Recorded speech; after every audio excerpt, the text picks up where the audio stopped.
Ok. Un tout grand merci.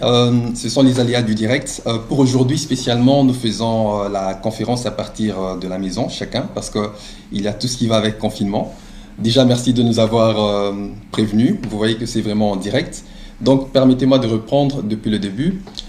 Déjà, pour me présenter, je m'appelle Patrick Loukoussa et je suis conseiller chez Odoo à Bruxelles. Donc, au quotidien, ce que je fais, c'est que j'aide les entreprises qui souhaitent explorer Odoo pour les besoins de leur entreprise à découvrir d'abord quels sont leurs besoins. Une fois qu'on a compris ce que c'est, ce qu'ils recherchent, on va leur montrer dans Odoo comment ils pourront utiliser pour gérer au quotidien leur société. Aujourd'hui, nous allons nous focaliser sur la gestion de la production. Je vais vous montrer les différentes solutions qu'on met à votre disposition durant la démonstration d'aujourd'hui. Alors, la plupart des sociétés qui font la production se retrouvent dans une situation où ils ont une pléthore d'applications. Une application pour la gestion de la production pure, une application pour, par exemple, la gestion de la qualité. Et ces différentes applications sont fournies par différents, on va dire, vendeurs. Vous avez une situation typiquement comme celle-ci. On peut avoir une société qui utilise Microsoft Dynamics pour la production, Zendesk pour tout ce qui est service après-vente, par exemple, quand quelqu'un a un défaut de fabrication et qu'il aimerait vous faire rapport. Ensuite, un autre logiciel pour la gestion de la comptabilité, un logiciel pour l'inventaire, un autre pour la gestion de qualité. Ça, on voit ça très souvent dans la plupart des entreprises. Beaucoup d'entre elles utilisent des fichiers Excel, et donc qui ne sont pas intégrés à la gestion de la comptabilité, qui ne sont pas intégrés à la gestion même de la production. Alors, quand on est dans une situation comme celle-ci avec différents outils, une question va se poser, c'est comment est-ce qu'on va faire communiquer les informations de ces différentes applications tout en gardant une certaine efficacité au travail et un coût qui est tout à fait acceptable. Et donc, comme ces logiciels sont fournis par plusieurs personnes, vous allez devoir payer pour avoir l'intégration entre ces plusieurs solutions, mais surtout pour maintenir cette intégration. Si par exemple, dans un an, QuickBooks met à jour son logiciel, il faut penser à s'assurer que vos intégrations continuent à fonctionner. Donc non seulement vous investissez au début, mais vous devez continuer à payer pour les intégrations, qu'elles fonctionnent au fur et à mesure. Donc c'est très coûteux, ça prend du temps parce qu'il faut de l'analyse, il faut calibrer les systèmes les uns avec les autres, et c'est surtout inefficace parce que vous avez différents outils qui ont tout à fait un aperçu différent. Si vous apprenez un outil, vous devez apprendre aussi à comment gérer l'autre outil. Alors, ici, je vous mets un exemple de société, en tout cas de logiciel de gestion de la production. C'est assez ancien, il y a beaucoup de champs, il y a beaucoup de boutons qu'il faut remplir. C'est typiquement quelque chose que vous ne voulez pas faire pour travailler au quotidien. Alors, nous, ce que nous offrons au niveau de Odoo, c'est un outil qui est tout à fait intégré, qui est à la fois facile d'utilisation et qui permet beaucoup d'automatisation. Ici, vous avez un aperçu de ce à quoi ressemble Odoo. Donc, c'est un ensemble d'applications que j'aurai l'occasion de vous montrer ici. Alors, comme je l'ai dit ici, on va essayer de mettre toutes les applications dans un même outil, un seul lieu dans lequel vous allez pouvoir gérer tous les aspects de votre cycle de production. Alors ici, qu'est-ce que vous pouvez faire avec Odoo? Typiquement, vous pouvez faire l'ingénierie de produits. Imaginez que vous êtes en train de créer une nouvelle gamme de produits. Vous allez pouvoir faire ce qu'on appelle la nomenclature. C'est simplement un fichier qui vous dit, pour produire cet appareil, il me faut telle et telle et telle composante en autant de quantité. Vous pouvez aller plus loin et dire, si je veux produire ce produit, non seulement j'ai besoin de telle composante, mais je dois aussi passer par opération 1, opération 2, opération 3. Vous pouvez faire la gestion de qualité, s'assurer que chaque appareil qui sort de votre chaîne est testé pour que ça puisse répondre à des normes de qualité qui sont déjà établies par vous ou par des institutions internationales. Quand on parle de production, on parle souvent aussi de planning, planning de capacité, planning des machines, planning du lancement même des ordres de production dans le temps. Tout ça, c'est inclus aussi dans le logiciel. Évidemment, on ne peut pas faire de la production sans prendre en compte l'aspect logistique, qui veut dire est-ce qu'on a suffisamment de matériel en stock? Sinon, quand est-ce qu'on peut se réapprovisionner? Auprès de qui? Ceci, j'aurai l'occasion de vous montrer, sera aussi part de notre démonstration. Alors, la gestion de la production, qu'on appelle aussi MRP, c'est en fait l'ensemble de toutes ces différentes sections qui sont ici. On va planifier les ordres de production. On va lancer la production elle-même. Si besoin, on va faire des contrôles qualité. Si on voit qu'il y a beaucoup de défauts sur la chaîne de production, on peut lancer des alertes pour dire attention, ici on remarque que régulièrement, la taille de tel outil n'est pas toujours bonne, donc il faut ajuster. On va faire donc l'analyse des causes des défauts. On peut définir des plans de contrôle qualité différents ou les changer dans le temps. Si on voit qu'un produit a été mal conçu, on peut même le remettre à l'ingénierie pour qu'on puisse faire une nouvelle version de ce produit, définir exactement quels composants on doit prendre, définir les opérations de production et ainsi de suite. Alors pour commencer, quelques concepts clés, comme ça on verra un peu les bases. Dans la production, il faut souvent automatiser la planification de la production. On a plusieurs outils. Il y a par exemple le plan directeur de production. Ça, c'est vraiment avancé pour planifier à long terme. Il y a les règles minimum de stock, c'est-à-dire par exemple si j'ai moins de 5 unités d'un produit fini en stock, je vais demander au système, ici à Odoo, de me lancer un ordre de fabrication pour que je puisse par exemple produire 10 unités que je garderai en stock à nouveau. Il y a des personnes qui travaillent en flux tendu. Ça veut dire je ne garde pas de stock de sécurité. Mais une fois que j'ai une commande client, alors à ce moment-là, je lance un ordre de fabrication auprès de mes collègues. Okay. Il y a la gestion du planning en vue Gantt. Ça, c'est typiquement pour les gens qui sont en train de faire de la planification opérationnelle. Ça, c'est plutôt à court terme. On parle de 2-3 jours pour voir qui est-ce qui est disponible, qui est-ce qui peut prendre cet ordre de travail, quelle machine ou poste de travail peut être utilisé. Alors tout de suite, je rentre dans mon compte de démonstration du jour.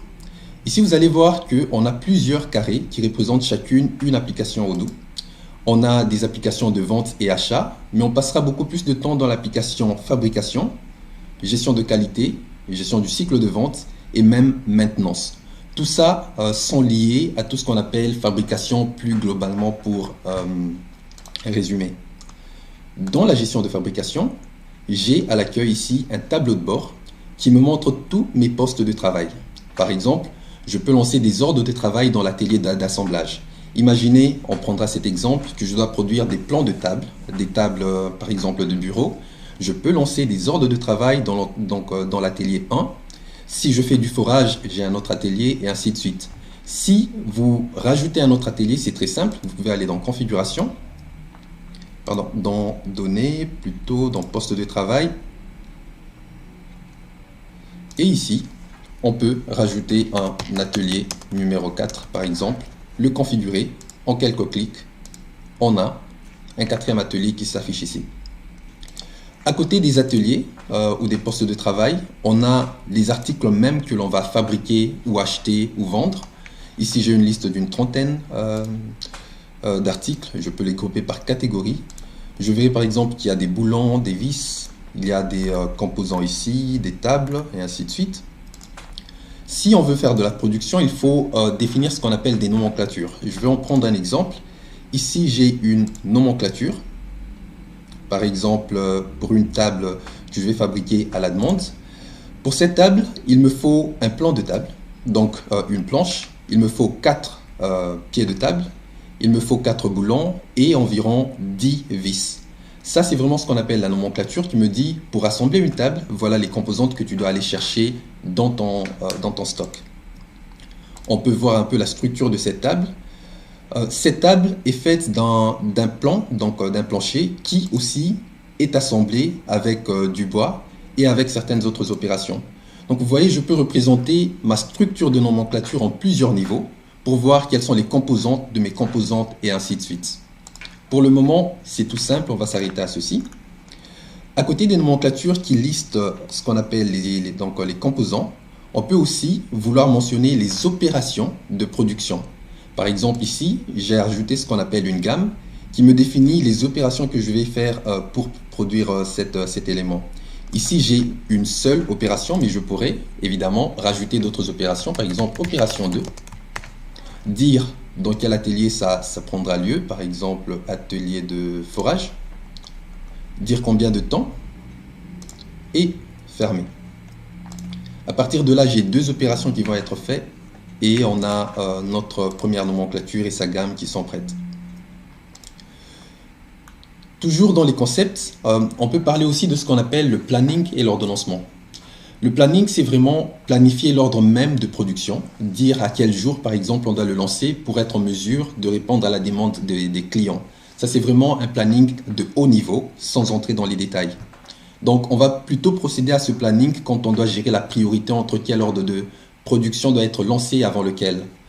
On a de l'autre côté ce qu'on appelle l'ordonnancement, qui est beaucoup plus détaillé. Là, on parle au niveau plus de l'ordre de travail pour savoir quel ordre de travail doit être lancé à quelle heure, qui est-ce qui doit travailler là-dessus parmi notre personnel et ainsi de suite. Donc là, on est plus au niveau du détail opérationnel au jour le jour. Donc pour entrer dans la démonstration, ce que je vais faire, c'est simplement prendre le produit, on va dire ici, table. On va faire un exemple où on va le vendre à un client. À ce moment donné, Odoo va nous générer un ordre de production pour qu'on puisse assembler une table. On va passer dans toutes les étapes de production. Une fois que la table sera prête, on va le livrer à notre client. Avant de faire ça, c'est bien de compléter peut-être l'introduction en disant, pour fabriquer une table, j'ai défini des points de contrôle qualité.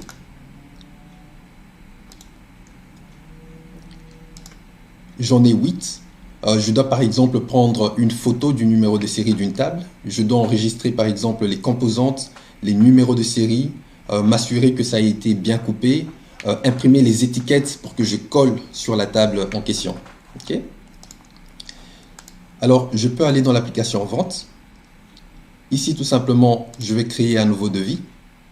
Imaginez que j'ai un client qui arrive et il s'appelle Azure Intérieur. Je veux simplement lui vendre une table ou deux, je peux changer de quantité. Là, j'ai mon tout premier devis que je vais confirmer parce que le client m'a confirmé sa commande et automatiquement, Odoo va me générer les prochaines actions logiques. Ici, je vois que j'ai un ordre de livraison qui est planifié pour moi si je clique dessus. Je vois que je peux le livrer, mais il n'est pas encore disponible. J'ai un souci de configuration, donc il est déjà disponible. Donc, je vais vite vérifier mon ordre de production, table.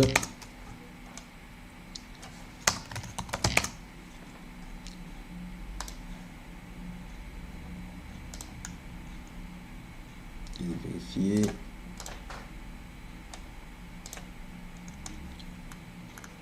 Donc ici j'ai un souci avec celui-là, donc c'est pas grave. Ce que je vais faire, c'est créer une nouvelle, un nouveau produit qu'on va vendre.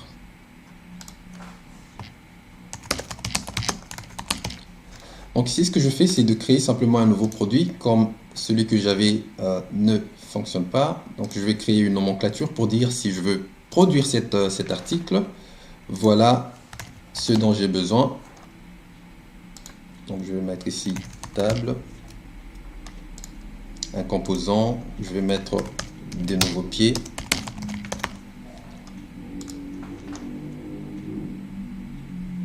Ici, consommable, je dirais que j'ai besoin de 4 pieds pour celui-là.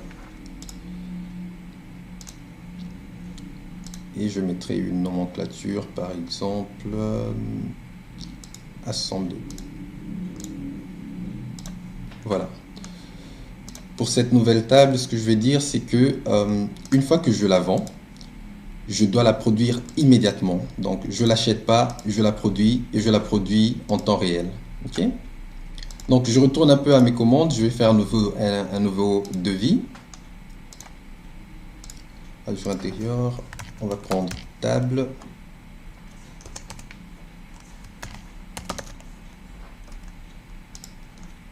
Ici, je veux vendre 2 tables. Et je vais confirmer ça. Voilà, j'ai un banc de livraison maintenant qui m'est préparé. Ce banc de livraison est en état d'attente. Pourquoi? Parce que je n'ai pas encore fabriqué le produit que j'ai fourni ou que j'ai promis au client. À ce moment précis, si je rentre dans la gestion de production ici, Odoo m'a planifié automatiquement un ordre de fabrication pour une nouvelle table. Je peux l'ouvrir. Ici, si vous ouvrez cette fiche en tant que gestionnaire, vous allez voir que vous avez besoin exactement de produire 2 tables parce que c'est ça qui a été vendu au client. Ça vient de quel document? Ça vient du document SO024 qui est le bon de commande client. Et comme je dois produire 2 tables, il me faut 2 planches de table et il me faut 4 fois 2 pieds, parce que je dois évidemment créer 2 tables. Ce que je ferai, c'est checker la disponibilité. Je peux voir que les pieds sont disponibles, mais que les tables ne sont pas encore disponibles, en tout cas le plancher de table. Pourquoi? Parce que je dois m'approvisionner pour le plancher de table afin de pouvoir continuer la production ici. Ce que je vais faire, c'est simplement aller dans l'application inventaire et ici, je peux demander à Odoo de vérifier tout ce que je dois aller acheter avant de pouvoir continuer ma production. Donc si je rentre dans l'application achat, j'ai ici un fournisseur. Attendez, donc là j'ai plutôt ici.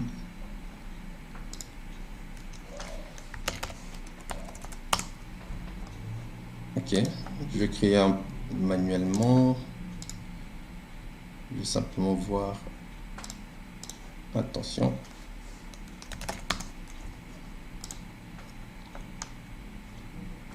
J'ai un souci avec ma configuration. Voilà, il fallait que je dise je l'achète auprès d'un fournisseur ici. Je l'achète à 12. Donc on va reprendre. Des excuses.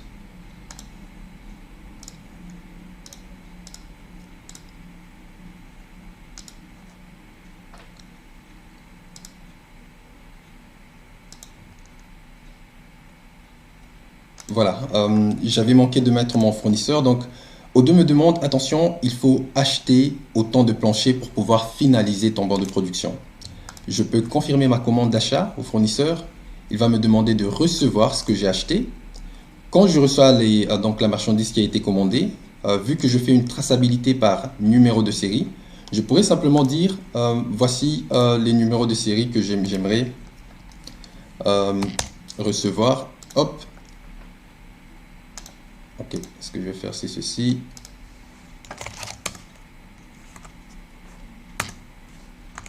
Rajouter mes différents produits.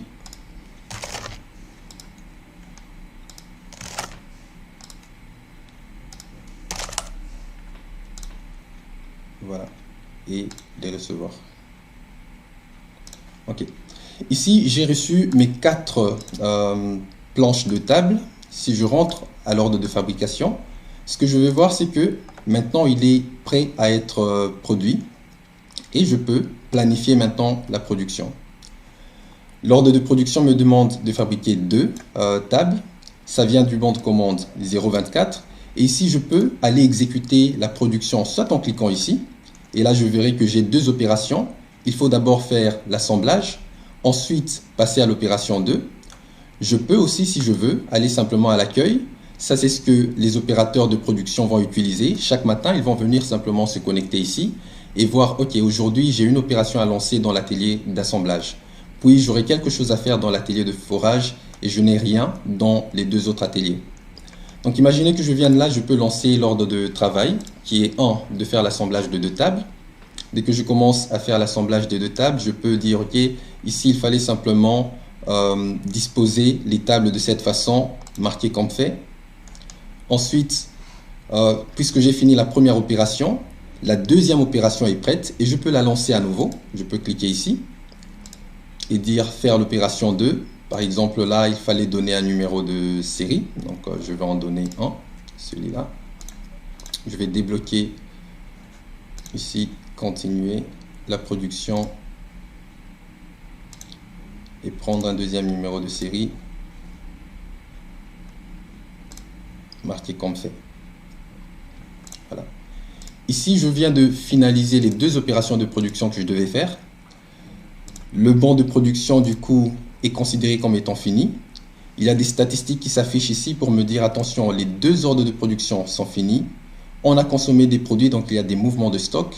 Et on peut analyser les coûts de cette production. Okay. Si je clique sur analyser les coûts de la production, qu'est-ce que je vois? Je vois le coût des composantes qui est là. On a consommé exactement 2 planches de table, 8 pieds de table, pour un coût total de 480. Mais il y a aussi le coût du travail des gens qui ont travaillé. Ici, on a travaillé pour quelques minutes, mais on peut voir que le coût du travail aussi est rajouté au coût des matériels pour un total de 480. Si je rentre sur le banc de production lui-même, je peux avoir une traçabilité par numéro unique pour le produit ici, produit fini ou les composantes. Donc je peux cliquer ici et je peux voir que pour fabriquer les deux tables, j'ai dû consommer des pieds et deux planchers. Chacun avait un numéro de série unique. Ici, ce qu'on a fait, c'est de finir simplement une première production pour notre client. Maintenant, puisque la production est prête, et c'est là qu'on voit le côté intégré de Odoo avec les autres applications, je peux rentrer sur le devis ou aller dans l'inventaire et je verrai que j'ai plusieurs livraisons à faire. Okay. Si je vais dans les livraisons, je vais voir les livraisons qui sont prêtes. Je vais voir celle qui vient de la 024 ici. Ça, c'était le bon de livraison de mon client qui est maintenant prêt depuis 2 minutes. Je peux simplement le valider pour le livrer à mon client. Okay. Ici, ce qu'on a fait, c'est simplement vendre un produit à un client, le fabriquer, ensuite le livrer de mon entrepôt. Pour ce premier exemple, on a pris quelque chose de simple. On a eu un petit souci avec notre nomenclature. Donc, ce qu'on va faire, c'est voir encore pour les produits qui sont ici, par exemple la table ici, comment la nomenclature est configurée. Ici, j'ai les différents éléments. Je vais encore vérifier mes différentes opérations. Pour faire court dans le deuxième exemple, on va retirer une opération. Comme ça, on n'en a qu'une seule. On va sauvegarder. Une fois qu'on a fini de faire la production, on a des statistiques qui se mettent en temps réel. Dans l'analyse, on viendra à ça plus tard. Cette fois, ce qu'on va faire, c'est simplement aller bien vérifier qu'on a dans la gestion qualité le point de contrôle. On va vérifier pour la table ici que tout est OK. Ça, c'est bien. On va vérifier pour la table qui c'est bien ici. Produire à la demande. Voilà. Et on peut lancer un autre banc de production, cette fois avec beaucoup plus de détails pour le produit table à la demande. Okay. Ici, je lance un autre banc de production pour simplement une table. Je vais planifier ça. Une chose que je vais encore faire, c'est simplement vérifier la disponibilité des composants. Cette fois, j'ai tous les composants en stock, y compris les vis, y compris les boulons. Ce que je vais aussi remarquer, c'est qu'on a une traçabilité qui doit se faire sur les composants table et pied de table. Je dois avoir un numéro de suivi pour chacun d'eux. Ce que je peux faire, c'est simplement dire, je dois produire ça à une certaine date, par exemple demain. Mais je dois aussi pouvoir faire une planification opérationnelle pour savoir demain, à quelle heure est-ce que je dois produire ça, qui est-ce qui doit travailler là-dessus. Du coup, je peux cliquer sur planifier. Et je vais avoir un ordre de travail qui se représente un peu comme ceci. Maintenant que je veux planifier à une certaine heure, ce que je peux faire, c'est aller dans la vue Gantt. Je peux grouper ça semaine après semaine ou jour après jour. Si je groupe ça jour après jour, je peux voir qu'ici, je peux mettre ça à 9 h du matin ou à 12 h. Et c'est planifié pour que le responsable puisse venir travailler là-dessus. OK ? Si demain arrive et le responsable veut venir travailler, il rentre simplement sur le tableau de bord qui est l'écran d'accueil et il peut utiliser aussi ce petit bouton pour utiliser Odoo à travers une tablette, par exemple un écran sur lequel il peut cliquer avec simplement le doigt pour travailler. C'est une façon de gagner en rapidité et il pourra voir ses opérations de production. Par exemple, ici, il verra plusieurs instructions qu'il peut défiler pour voir exactement comment est-ce qu'il doit assembler la table. Il peut faire des contrôles qualité. Le premier contrôle, ça sera par exemple de prendre une photo de ce qu'il est en train d'assembler. Ici, il peut prendre une photo, en tout cas télécharger une photo qui est sur sa machine et dire « ça c'est fait, je peux aller de l'avant ». Il a autre chose qu'il peut faire, on lui dit « attention, il faut encoder le numéro de série du dessus de table ». Odoo nous propose toujours un numéro de série par défaut, mais on peut cliquer et aller chercher un autre numéro de série. Disons que ça c'est bon, je vais valider pour passer à la prochaine étape. Ensuite, on me dit pour bien visser la table, je dois prendre le tournevis de cette marque ou de ce modèle et l'utiliser. Je peux passer au suivant. Et donc j'ai comme ça pas mal d'instructions au fur et à mesure, des contrôles qualité par exemple. Est-ce que j'ai fait ça oui ou non? Est-ce que c'est une réussite ou pas? Je vais dire ça a été bien fait. Je dois mesurer les angles de ma planche. Je dirais ça fait 80 degrés. Et ils me disent attention, la mesure n'est pas correcte. Est-ce que vous voulez confirmer? Parce qu'ici, on me recommande d'avoir toujours entre 88 et 92 degrés. Et donc là, je vais dire ok, je veux mesurer à nouveau. Je mettrai 90. Et là, puisque la mesure est correcte, il me dit ok, on peut aller de l'avant. Donc je peux valider plusieurs opérations. Et ici, il me demande de voir si j'ai bien fermé les boulons. Je vais de l'avant. Encoder le numéro de série, continuer. Et au final, on peut imprimer les étiquettes à coller sur la table. Donc ici, il me dit ok, tu peux donner un numéro de série pour la table même finale. Je le fais et je clique sur imprimer les étiquettes. Ça sera la dernière étape. Ici, on vient de faire une production pour laquelle on a fait plusieurs contrôles de qualité, les uns à la suite des autres, et tous ont été bien faits. Donc, je peux, pour l'instant, valider et finaliser cette commande. Donc, puisque j'ai fini cet ordre de production, je peux retourner ici, à nouveau, et on peut voir que l'ordre de production numéro 6 a bien été clôturé pour une unité, qu'il y a toutes les opérations de traçabilité, par exemple, mon produit fini a un numéro de lot qui est un numéro de série qui est le 006. Mais pour le fabriquer, j'ai dû prendre des tables avec ce numéro de série et des pieds de table de ce numéro de lot. Okay.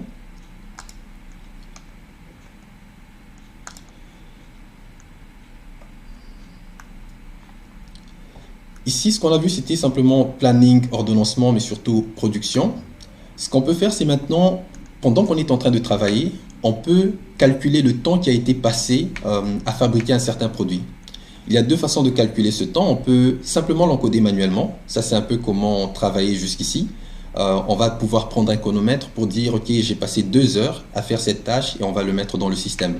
Odoo permet de mettre manuellement le temps passé par chaque opération. Mais ce qui est vraiment une innovation dans Odoo, c'est que on peut demander à Odoo lui-même de commencer à compter le temps qui est passé à une activité. Je peux dire, je reviens de ma pause midi, donc je clique, je commence à travailler. La machine est bloquée parce qu'il y a une erreur, on va dire, avec l'outil de production. Donc je vais cliquer pour dire, attention, on va réparer la machine. Et tout ça sera pris en compte par Odoo pour commencer à ajuster avec le temps les moyennes pour produire un certain article. Okay. On va donc refaire un exemple ici. Cette fois assez rapide, on va dire nouvelle table.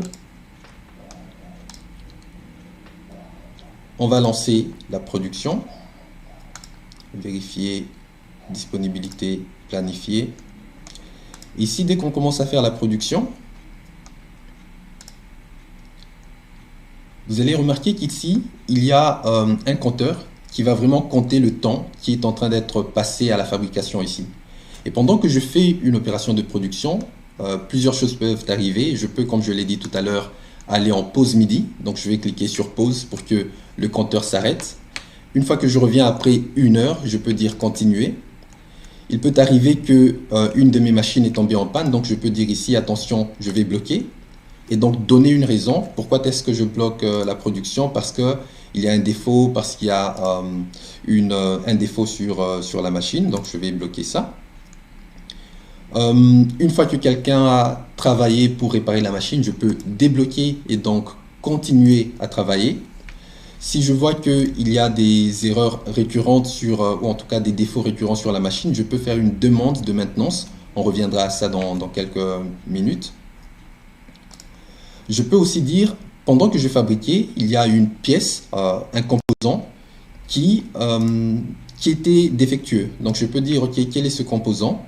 On va prendre les pieds et je vais dire, celui-là, je vais le jeter et je prendrai un autre pour le consommer à nouveau. Okay. Là, je vais continuer donc finaliser ma production.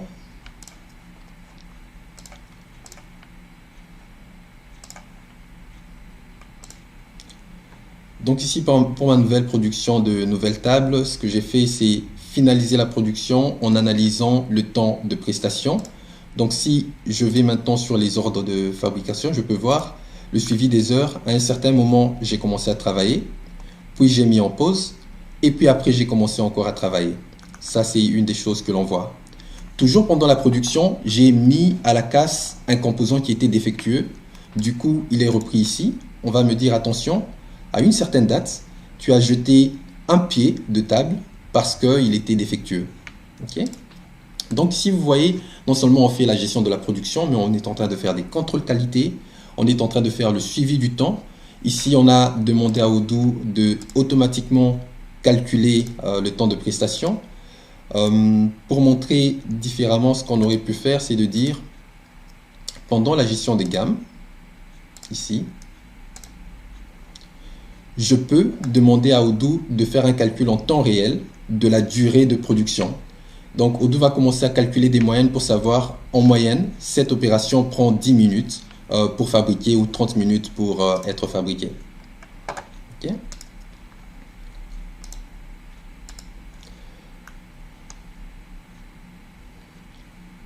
Pour le suivi de temps, c'est ça qu'on vient de voir. Donc, suivi de temps, affichage des feuilles de travail pour avoir les instructions d'assemblage ou de production. On fait des contrôles qualité, le tout à l'écran. On peut avoir vraiment une tablette sur laquelle on clique manuellement pour voir comment ça évolue. On peut enregistrer des numéros de série comme on l'a vu tout à l'heure. Pour le contrôle qualité maintenant, ce qui est intéressant, c'est que tout ce qu'on a fait déjà ici se retrouve dans l'application gestion de qualité. Je n'ai pas dû sortir de cette application, mais je peux voir que dès que je rentre dans l'application gestion de qualité, je vais voir tous les contrôles qualité qui ont été faits. Pour faciliter, ce que je peux faire, c'est le grouper par article. Et je prendrai la nouvelle table qu'on a produite à quelques reprises. Et je peux voir qu'à telle date, j'ai dû faire des contrôles qualité divers pour cet article. Et pour l'autre article aussi, j'ai dû faire plusieurs contrôles qualité qui sont ici. Ici, c'était prendre une photo. Ça a été bien fait. Enregistrer le numéro de série et ainsi de suite.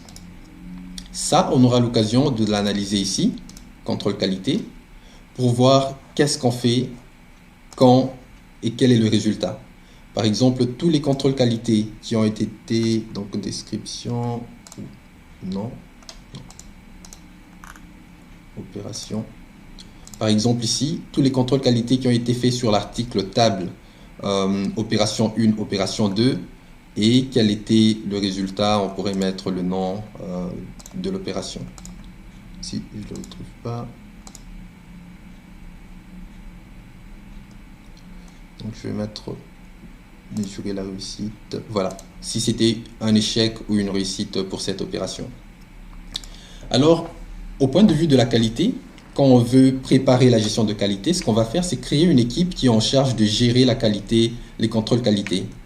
Ensuite, on va définir des points de contrôle. Si je prends par exemple la table, je vais dire pour la table, je dois faire à un certain moment une prise de photo pour montrer l'état de la table en elle-même. Et l'action, ça va être de prendre une photo et simplement j'enregistre. Je peux créer plusieurs types de contrôle qualité. Typiquement, donner le nom ici. Dire sur quel article je vais faire le contrôle. Ensuite, à quel niveau dans mon inventaire je dois faire le contrôle, par exemple durant la production. Si je fais le contrôle durant la production, quel type de contrôle je vais faire? Par exemple, ça peut être simplement du style oui ou non, ça a été fait. Ça peut être de prendre une photo. Ça peut être aussi de dire ok, j'aimerais prendre des mesures. Vous vous rappelez tout à l'heure, on a dû encoder 90 comme diamètre ou en tout cas angle de la table. Avec un minimum de 88 degrés jusqu'à 92 pour dire si j'encode quelque chose qui est en dehors de ces mesures ici, Odoo doit détecter que le contrôle qualité a échoué automatiquement. Et donc je peux aligner plusieurs contrôles qualité les uns à la suite des autres pour que, comme on l'a fait il y a une minute, Odoo me dise ça c'est fait, mais ça c'est pas encore fini. Okay. Après le contrôle qualité, ce qu'on peut faire, c'est que si on a remarqué qu'il y a des défauts fréquents, on peut lancer une alerte pour que les responsables de la gestion qualité puissent s'asseoir, faire les recherches adéquates et aller améliorer par exemple une partie du processus. Pour le faire, c'est assez simple, donc je vais lancer un ordre de production très rapidement. Je prendrai toujours la table ici. Je lance l'ordre de production. Je vais vérifier la disponibilité, planifier malgré tout. Et ce que je vais faire maintenant, c'est simplement démarrer une production et dire ok, attention, ici on a un défaut, donc je vais lancer une alerte qualité comme ceci. Okay. Puisque j'ai lancé une alerte qualité, je dois dire au responsable de quoi est-ce que je me plains. Donc je pourrais lui dire attention, défaut fréquent ici. Je peux donner plus d'informations et simplement je vais enregistrer ceci et peut-être poursuivre ce que je faisais de l'autre côté. Okay. Je vais sortir d'ici pour montrer. Vu que mon collègue dans l'entrepôt a lancé une alerte qualité, quand je viens chaque matin, je vais voir, oh attention, ici il y a une alerte qualité, de quoi s'agit-il? Je vais cliquer là et je vais voir, attention, on me reporte que sur l'article table, il y a des défauts fréquents et voici ce qu'on a remarqué jusque-là. Et donc je vais pouvoir dire, ok, je vais mettre une priorité parce que ça c'est très fréquent, donc c'est la plus haute priorité. Je suis le responsable assigné à ça parce que c'est moi qui dois traiter ça, sinon je peux assigner ça à un de mes collègues. Et donc je vais commencer simplement à travailler dessus. Je vais dire ok, ça c'est confirmé. Je commence à travailler dessus. Je peux indiquer les actions correctives. Je peux mettre point 1, ainsi de suite. Et puis simplement, quand c'est fini, je peux dire les actions sont proposées ou les actions sont résolues ou pas. Okay. Ce qui est intéressant ici, c'est que à partir de l'application production, je peux avoir mon collègue qui bloque la production parce que la machine est défectueuse. Il va lancer l'alerte pour dire attention, pouvez-vous venir arranger ma machine de production. Je peux venir et envoyer les techniciens qui vont débloquer la machine. Et je peux après un moment simplement voir les statistiques et voir ok, où est-ce que j'ai fréquemment des problèmes. Le tout dans une seule application, dans un seul outil qui est Odoo, où on était en train de jongler entre l'application fabrication, l'application qualité et bientôt aussi l'application cycle de vie. Okay. Pour continuer toujours, ce qu'on va faire c'est donc, gestion qualité qu'on a vu. Quand on est en train de travailler, il peut arriver que la machine est défectueuse et donc qu'on ne sait pas l'utiliser pendant un certain moment. Pour les entreprises qui font de la production à grande échelle surtout, ils vont vouloir voir quel est le taux d'efficacité de chaque machine. Donc vous allez voir sur le tableau de bord qu'il y a un certain pourcentage ici qui vous montre quel est le taux d'efficacité d'une certaine machine ou un poste de travail. Par exemple, ce poste de travail, il n'était actif que dans 89% des cas, donc il y a au moins 10% de temps où il ne travaille pas parce qu'il est défectueux, parce qu'il y a eu un certain souci. Okay. C'est ce qu'on appelle ici le taux de rendement synthétique ou le Overall Equipment Effectiveness. Odoo va vous calculer ça de façon automatique, simplement sur base de dire j'ai bloqué la machine parce qu'elle est défectueuse et là j'ai recommencé à travailler. Il va vous garder des statistiques pour vous montrer quelle machine commence à être vraiment ancienne et qu'il faut vraiment réparer ou modifier. Une fois qu'on connaît qu'une machine a besoin de modification ou de réparation, ce qu'on peut faire, c'est simplement demander une réparation. Donc, je vais continuer sur ici pour faire un exemple où je dis attention, la machine est bloquée parce qu'elle est défectueuse. Mais en plus de ça, j'aimerais bien demander de la maintenance parce qu'il faut la réparer. Donc, je clique dessus. Je dis attention, urgent, boulon cassé. Et je sauvegarde ceci. Okay. De la même façon qu'on l'a fait pour le contrôle qualité, il y a un autre responsable qui est en charge uniquement des réparations, qui viendra souvent dans l'application maintenance. Donc, chaque matin, il verra, OK, ici, qu'est-ce qu'on a à faire? Je vois, attention, j'ai une maintenance, 4 maintenances internes à faire. Et je vais voir, il y a une maintenance qui a été créée il y a quelques secondes. Boulon cassé. Je vois que ça concerne tel ordre de production. Je peux travailler dessus. Je peux prendre des photos. Je peux discuter avec mes collègues pour dire attention, voilà, ça c'est réparé, enregistré. Et une fois que c'est fait, je vais simplement mettre ça dans l'état réparé pour que mes collègues soient au courant que ça a été finalisé. Et donc, on peut aller de l'avant. Okay. Entre-temps, je vois qu'il y a des questions, par exemple sur le TRS, je vois des questions sur donner l'ordre de fabrication. On prendra le temps de répondre à toutes vos questions en fin de la présentation, donc on aura amplement le temps et c'est dans environ 5 minutes. Okay. Maintenant, si on veut modifier un article parce qu'on a un nouveau procédé de fabrication, parce qu'on est plus efficace et qu'on a besoin de moins de composantes pour le produire, ce qu'on peut faire, c'est dans l'application gestion du cycle de vie, on peut ici aller définir ce qu'on appelle des ordres de modification technique. Pour le faire, ce qu'on va avoir, c'est une sorte d'étape pour dire j'ai un nouvel ordre de modification, il est en cours, en train d'être traité par les responsables, il est validé, il est maintenant effectif et on peut commencer à l'utiliser pour faire de la production. Je peux de façon très facile créer mes propres étapes, par exemple deuxième vérification, troisième, c'est aussi simple que ça. Et ce que je peux faire, c'est réorganiser l'ordre de ces étapes ici. S'il y en a une qui est de trop, je peux la supprimer à nouveau. Ce qui est important quand on fait des ordres de modification pour des produits existants, c'est plutôt la possibilité de collaborer avec ses autres collègues. Et donc, on peut dire, par exemple, quand je suis au niveau deuxième modification, je peux définir un responsable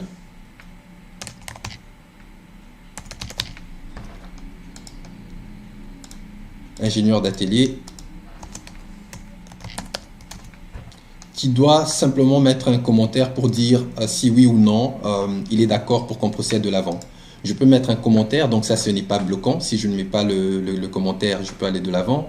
Je peux mettre ici demander que donc Patrick puisse approuver cette modification. S'il ne le fait pas, on ne pourra pas aller de l'avant. Donc ça je laisserai pour l'instant.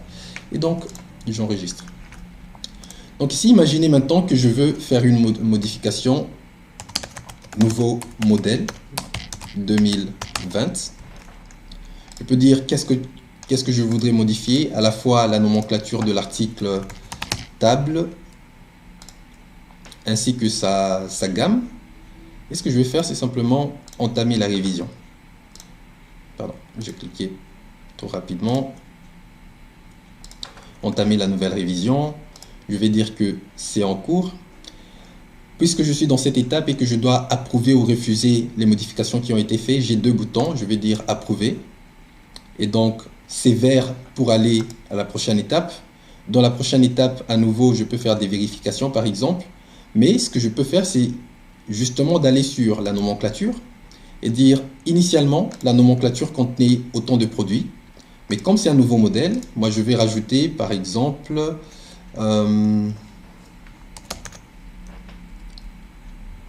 de nouveaux pieds et ça sera 6 pieds plutôt que 4. Par contre, je vais retirer les anciens pieds. Ça, c'est une chose que je vais faire. Une fois que j'ai fait cette modification à la nomenclature de base, quand je rentre sur la fiche des modifications, il me dit attention, il y a des modifications apportées à la nomenclature, on a ajouté de nouveaux composants, on a retiré certains. Pour l'instant, je n'ai pas encore apporté des modifications à la gamme, ça veut dire la suite des opérations à faire. Et c'est ça que je vais faire ici. Je vais à la gamme. Ici, il y avait une seule opération possible. Donc, je vais simplement dire opération 2 bis. Dire dans quel atelier ça aura lieu. Ici, ça sera un calcul automatique en temps réel par Odoo. Et je sauvegarde ça. Encore une fois, on me garde trace des modifications de la nomenclature, ça on l'a vu. Nouvelle modification de la gamme, ici on en a rajouté simplement une seule opération. Si je suis ravi de ce que je vois ici, je peux mettre à jour les documents, télécharger même des pièces jointes si je veux. Je peux mettre à jour la nomenclature pour dire à partir de maintenant, on va commencer à utiliser les nouveaux pieds pour le produit table. Je peux mettre à jour la gamme ou le routage pour dire maintenant on aura 2 opérations plutôt que une. Et je peux aller à l'étape valider pour dire appliquer toutes les modifications. Et c'est maintenant effectif. Simplement pour vous montrer, si je vais dans ma base de données de nomenclature et je prends la table ici, je verrai que maintenant j'ai les nouveaux pieds, j'ai les 2 opérations qui sont là, mais surtout j'ai un système de version qui me dit attention, ça c'est la 2e version de ta nomenclature et non plus la version initiale qui elle n'est plus d'utilisation. Ok. Donc ici ce qu'on a vu c'est vraiment gérer les versions ou le cycle de vie d'un produit. C'est souvent utilisé pour des gens qui font de l'ingénierie, qui introduisent de nouveaux produits ou qui font de nouvelles versions d'un produit existant. Comme vous l'avez vu, on a tout un flux de validation avec les étapes de changement, avec des approbations par différents responsables. Et une fois que tout a été approuvé, on peut même lancer des alertes à nos collègues de la production pour dire attention, à partir du 1er juin, il faut utiliser absolument la nomenclature ici parce que l'ancienne ne sera plus d'utilisation. Alors pour résumer, ce qu'on a vu, c'est que on a plusieurs applications Odoo qui permettent de gérer différents aspects d'une entreprise de production. Dans fabrication ici, on va pouvoir définir les articles, leur nomenclature, les gammes, ça veut dire la liste des opérations à être utilisées, mais surtout les postes de travail sur lesquels je peux lancer ces fabrications. En parlant de postes de travail, j'ai les 4 qui sont ici, sur lesquels je peux faire l'analyse de l'efficacité ou du temps de travail, ce qu'on appelle le TRS, le temps effectif de travail. Ce qu'on a vu aussi, c'était l'intégration entre la production et les applications d'achat, de vente, d'inventaire, ainsi que la gestion qualité, la gestion du cycle de vie, la gestion de maintenance. Peut-être un point sur la gestion de maintenance, on a toute une liste d'équipements et de postes de charge. Si vous vous rappelez notre poste de charge, on va prendre assemblage par exemple, il a 3 équipements. On a par exemple un écran sur lequel mes collègues vont commencer à cliquer pendant qu'ils travaillent. On a d'autres outils. Ces outils peuvent avoir un catalogue technique qui nous disent par défaut, cet outil, il faut le maintenir tous les 6 mois. Et donc ça, on peut vraiment l'encoder dans Odoo pour qu'on puisse faire ce qu'on appelle de la maintenance préventive. Au lieu d'attendre jusqu'à ce que l'outil puisse tomber en panne, on va simplement dire ok, chaque 6 mois, je dois faire de la maintenance, comme ça je m'assure que l'outil n'est pas en panne. Et pour le définir ici, on ira simplement sur l'onglet maintenance et dire à quelle fréquence je dois arranger ceci, par exemple chaque 180 jours. Et quand je fais la maintenance pour cet article, ça prend souvent une petite journée parce que ce n'est pas trop. À partir de ce moment, Odoo va commencer à planifier lui-même le calendrier de maintenance. Si on veut le voir, on peut aller ici dans calendrier des maintenances. Je peux le voir par mois ou encore en vue liste. Et je peux voir que j'en ai certains qui sont en cours. Il y a un outil qui est déjà réparé. Il y a un autre qui est jeté à la casse parce que c'est irrécupérable. Et j'ai surtout une nouvelle demande qui attend d'être traitée.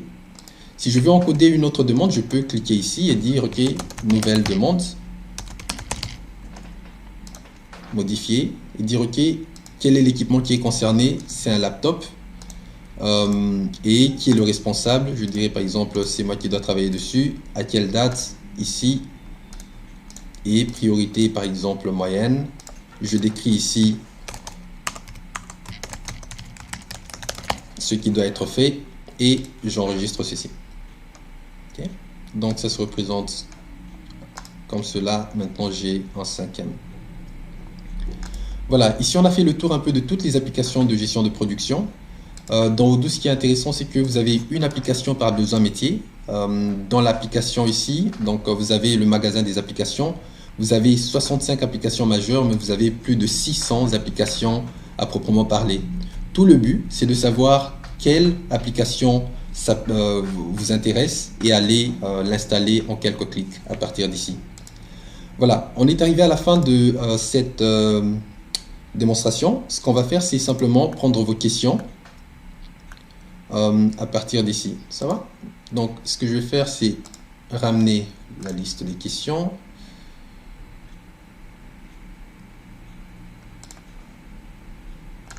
par là.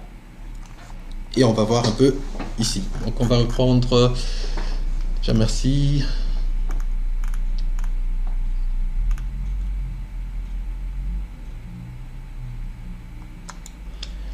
Alors il y a une question pour voir si on peut utiliser la gestion de production de Odoo pour gérer la production d'énergie électrique. Alors ici la question est un peu vague pour savoir exactement comment vous procédez.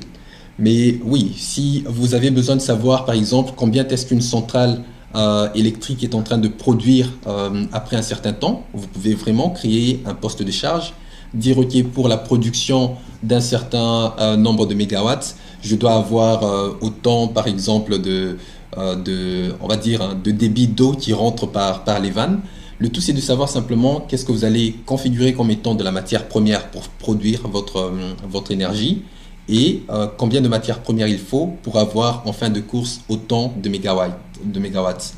Ceci dit, vous pouvez même intégrer Odoo avec des équipements pour que, au lieu que vous alliez mettre les quantités manuellement, que Odoo détecte automatiquement les quantités simplement parce qu'il y a un capteur qui regarde le débitmètre et qui vous met dans Odoo, attention, il y a autant de débit, donc il y a autant de mégawatts qui sortent en bout des courses.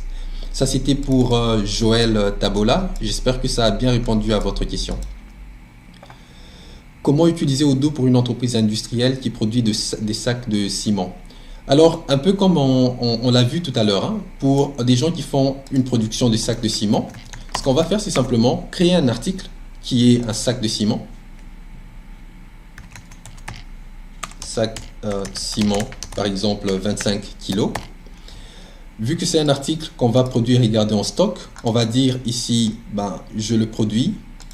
Et comme je dois le produire, je vais mettre une nomenclature. Pour produire du ciment, de quoi est-ce que j'ai besoin? Ici, je dois lier, par exemple, à de la chaux. Je ne sais pas si ça fait du sens, hein, mais vous me direz. Je dirais 25 kg. Je peux vraiment afficher ici les unités de mesure précises.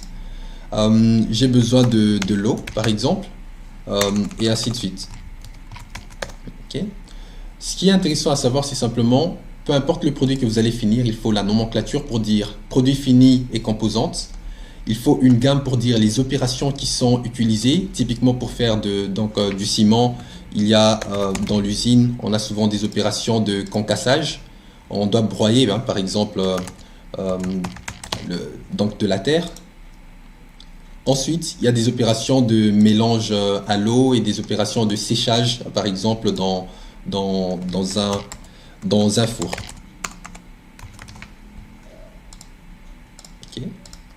Donc ici, c'est simplement un exemple pour dire, OK, voilà le produit fini, voilà les opérations à faire, voilà les composantes qu'il faut utiliser en autant de quantité. Ça, c'était la question de Nico Kunga. J'espère que ça a répondu. Alors, il y a une question de Dorothée Dufour qui dit « Est-ce que l'outil est adapté pour des donneurs d'ordre ?» Je ne sais pas un peu ce que ça veut dire donneur d'ordre, vous pouvez clarifier, mais simplement pour montrer, quand on est en train de faire de la production, on peut évidemment, comme on l'a vu, lancer un ordre de production, ici, et une fois que j'ai dit marquer comme faire, je vais pouvoir aller planifier. Si c'est ça que vous entendez par donneur d'ordre, quand on a planifié, on peut aller maintenant dire, OK, est-ce que je peux assigner ça à une certaine personne précise pour que cette personne puisse travailler dessus. Donc, je peux dire, je sais plus c'est où,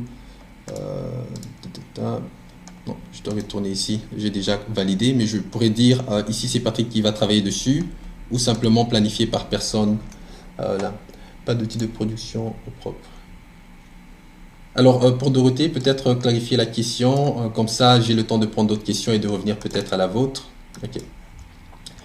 Alors, je vais remettre ici les questions.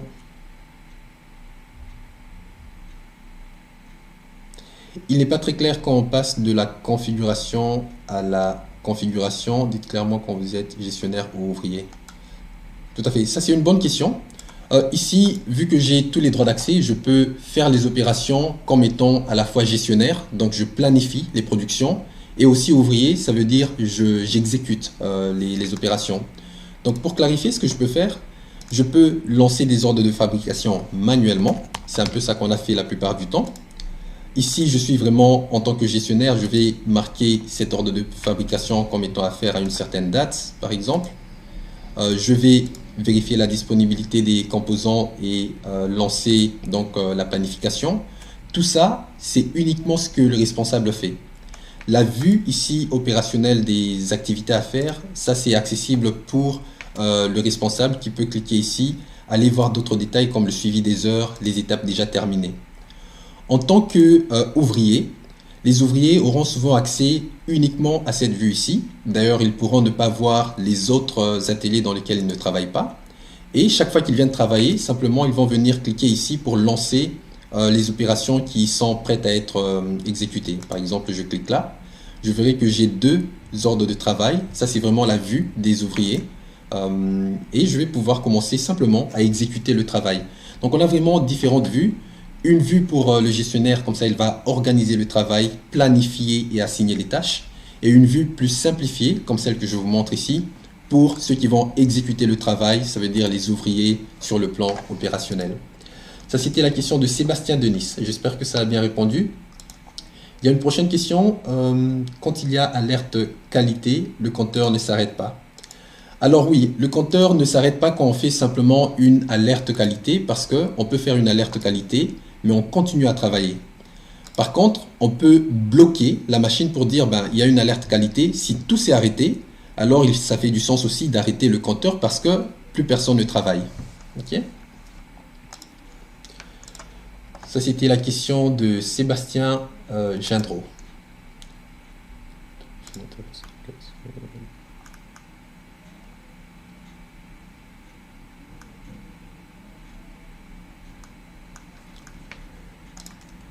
J'ai une autre question, je regarde un peu les questions. Alors, toujours de Sébastien Gindreau, est-ce que le TRS est impacté quand la machine fabrique des défauts? Alors, pour rappeler déjà le TRS, c'est cet indice ici qui calcule l'efficacité ou le temps opérationnel de votre machine.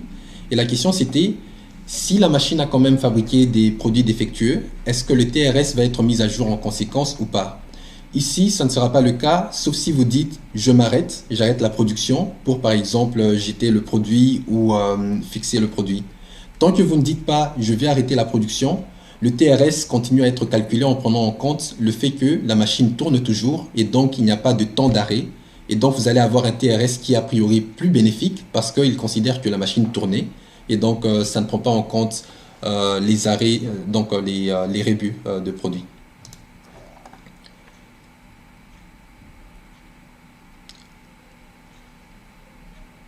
Alors, il y a une très bonne question de Tsimista qui dit est-ce qu'on peut, il y a moyen de faire des nomenclatures inversées. Par exemple, j'ai un produit fini et je vais le désassembler, par exemple les déchets. Dans Odoo, vous avez ce qu'on appelle des commandes de déconstruction. Ça veut dire je peux prendre un produit fini, tab, et demander à Odoo de me désassembler cet article. Je vais prendre un numéro de série, par exemple celui-là, de me désassembler cet article pour que je puisse retrouver non plus le produit fini, mais les composantes qui étaient dans ce produit-là. Ok. Si ce sont des articles que j'ai déjà livrés à mon client, donc il va un peu se plaindre si je veux le faire. Je ne l'ai plus en stock. Donc ça, c'était une question pour Tixima. Donc oui, on peut désassembler un produit qui était déjà assemblé et récupérer en stock les différentes composantes pour, par exemple, les réutiliser dans d'autres choses. Typiquement, les entreprises de gestion de déchets, de rebut, comme vous l'avez mentionné, vont utiliser ça très souvent. Alors, une autre question de Ishrak. De gamme, ça veut dire un groupe d'articles, il y en a même nomenclature. Alors, c'était une question sur les gammes. Alors, une gamme, c'est quoi? Une gamme, c'est simplement une liste d'opérations qui vont être suivies lors de la production. Par exemple, si je prends la gamme assemblage secondaire, je dois faire des opérations de packaging, je dois faire du test, et puis je dois faire une autre opération d'assemblage. C'est simplement une liste d'opérations qui peuvent être faites sur un produit lors de sa fabrication. Okay. Si je prends par exemple ici, je dois non seulement utiliser ces composantes, mais je vais suivre aussi les opérations 1 et 2.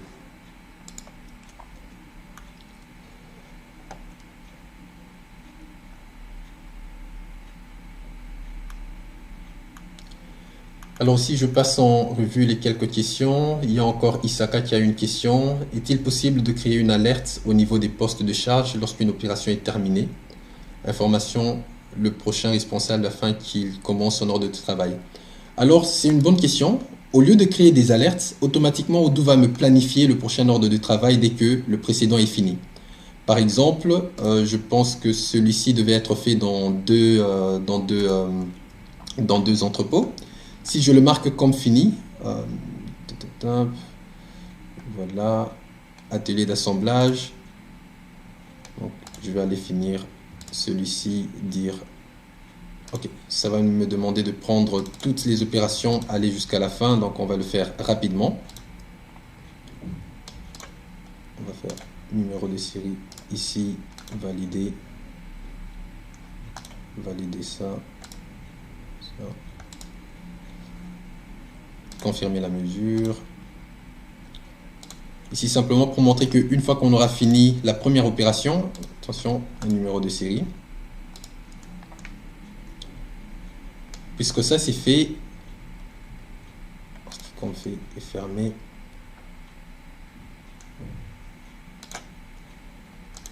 Ok, il était fini ici, je dois prendre, je pense qu'on a utilisé plutôt... Qu'est-ce qu'on a utilisé? Nouvelle table, je pense. Table.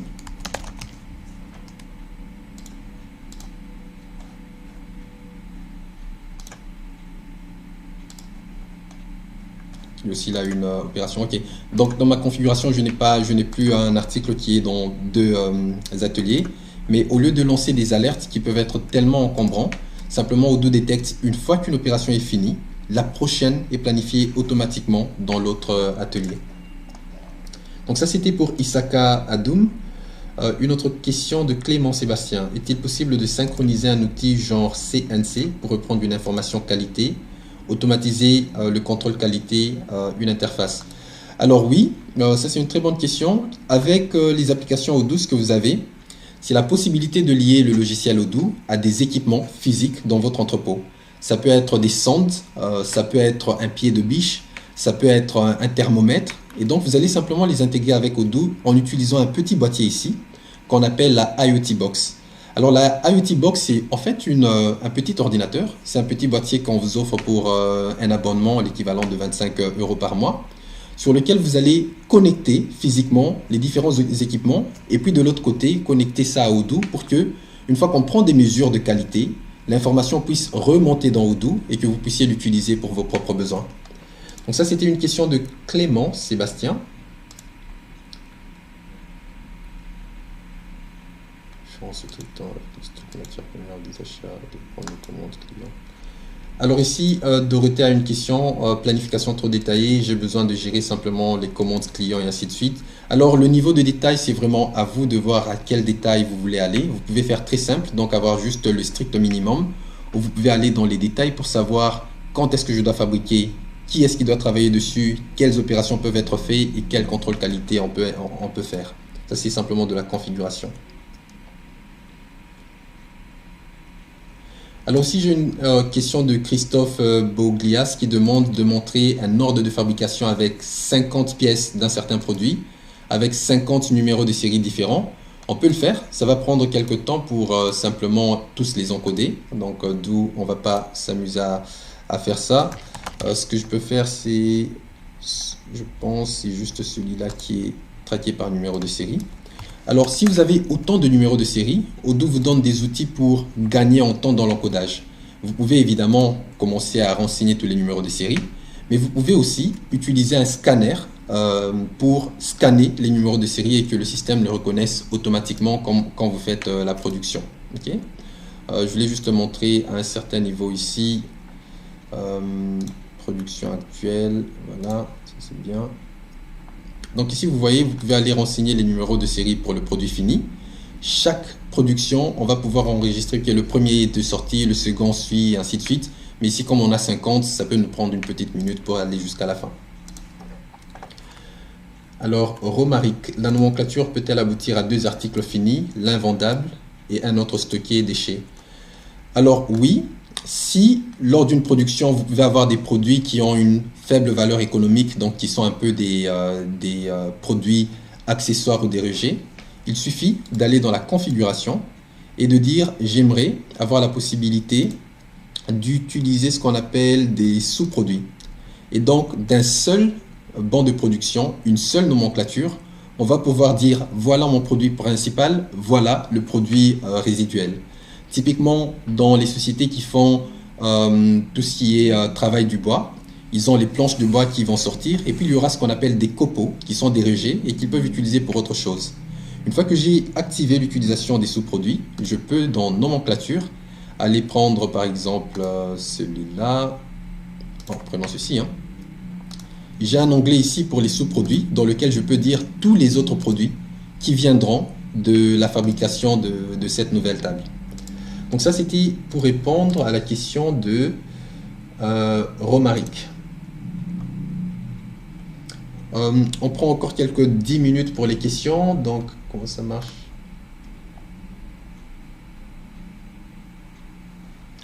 Alors, il y a une question sur le calcul du coût d'un produit fabriqué. Donc, si on part dans nos ordres de fabrication ici, on prend par exemple celui-là. On peut voir qu'on doit calculer le coût qui vient des produits, des composants qu'on a utilisés, chacun par son coût unitaire, plus les prix, donc le coût de la main-d'œuvre par le temps de travail. Par exemple, ici, j'ai dit que pour chaque heure de travail, dans l'atelier chaîne d'assemblage 1, ça me coûte 34 euros, plus ou moins 34 euros de l'heure. Or, je n'ai travaillé que quelques minutes, donc il me dit, attention, le coût est de 1 euro, plus le coût des composants, j'ai mon coût total ici. Pour savoir ce coût, on peut aller aussi sur la fiche, par exemple, de l'article. On peut aussi aller simplement dire, je mets à jour le coût manuellement, si vous souhaitez, ou je veux le calculer automatiquement en prenant en compte tous les coûts des composants qui sont sur la nomenclature. Donc ça, c'est juste une configuration. Vous cliquez ici et il va se mettre à jour. Ou vous dites, non, je veux mettre un coût manuel sur le produit. Ce qui est intéressant à savoir, c'est que le coût de chaque production peut être différent en fonction des quantités exactes qui ont été consommées. Par exemple, si j'ai consommé 2 fois plus de quantité parce qu'il y en avait qui étaient cassés, le coût ira à la hausse.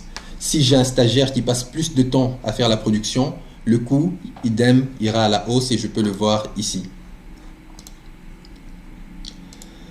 Alors, c'est possible d'avoir validité des dates par les composants de la nomenclature.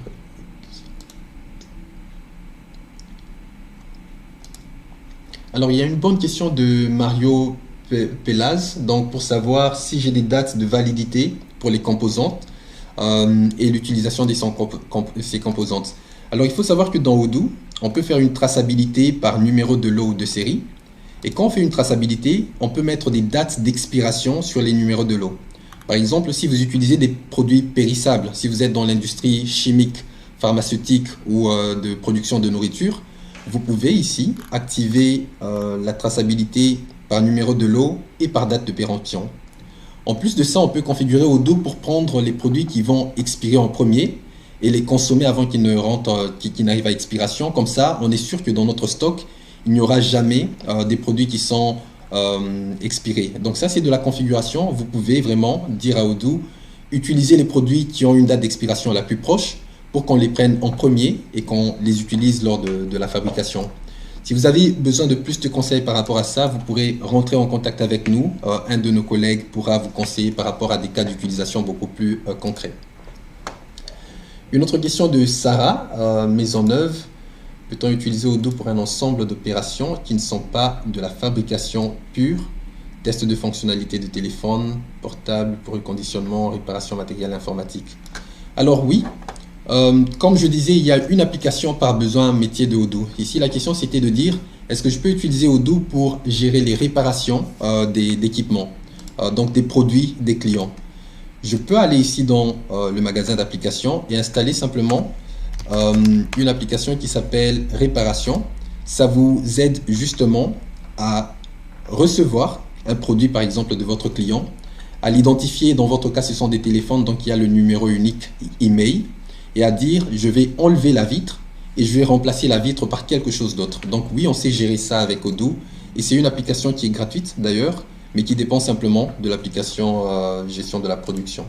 Ça c'était pour Sarah, Maisonneuve.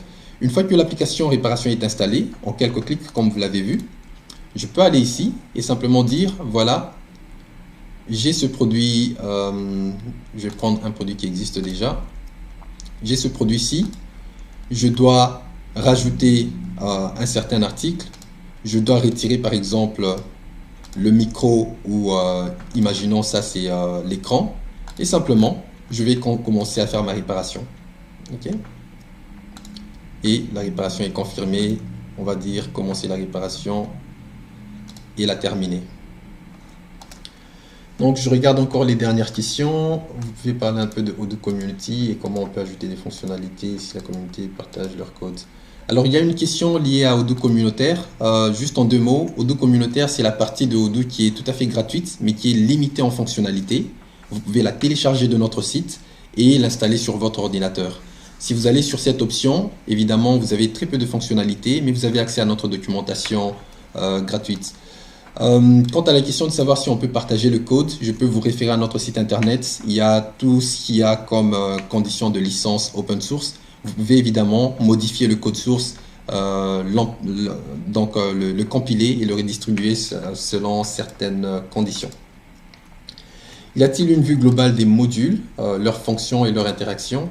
Alors oui, pour avoir une vue globale des modules, vous pouvez à l'intérieur d'un compte aller dans l'onglet applications et ici en vue liste vous pouvez voir toutes les applications qui sont là, mais ce que je recommande c'est toujours d'aller sur odoo.com et là vous pouvez voir toutes les différentes applications ici et cliquer par exemple sur comptabilité pour voir toutes les fonctionnalités que vous pourrez faire avec cette application. C'est vraiment très digeste à voir. Vous pouvez voir si oui ou non ce que vous recherchez est possible. Mais une autre façon aussi de découvrir Odoo, c'est simplement de rentrer en contact avec nous, de nous expliquer quel est votre projet ou votre cas d'utilisation et très rapidement on va pouvoir vous guider pour vous dire ce qui est faisable et comment on peut le faire.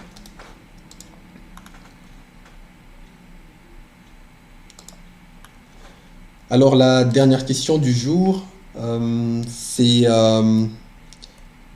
quel est le prix de l'IoT Box? Alors, je vais vous montrer un peu le prix de l'IoT Box. Vous pouvez aller simplement sur notre site odoo.com/pricing. Et ici, vous allez voir en fonction du pays où vous êtes, ici je suis en Belgique, toutes les applications qui sont payantes, y compris l'IoT Box qui est à 20 € par boîtier par mois. Ici, en fonction de votre plan tarifaire, vous pouvez être en mensuel ou en annuel, c'est plus ou moins 20 €. Voilà, ici on a fait le tour des questions. Je regarde s'il y a encore quelques questions qu'on n'a pas prises. Ce que je vais faire, c'est on va clôturer la démonstration du jour. Si vous voulez revoir la démonstration, vous pouvez toujours cliquer sur le même lien qui sera posté dans notre chaîne YouTube. Donc vous pouvez revoir la même formation. La semaine prochaine, il y aura la même formation sur la production, mais cette fois en anglais. Et dans 2 semaines, il y aura encore la même formation, mais en allemand pour ceux que ça intéresse. Ok.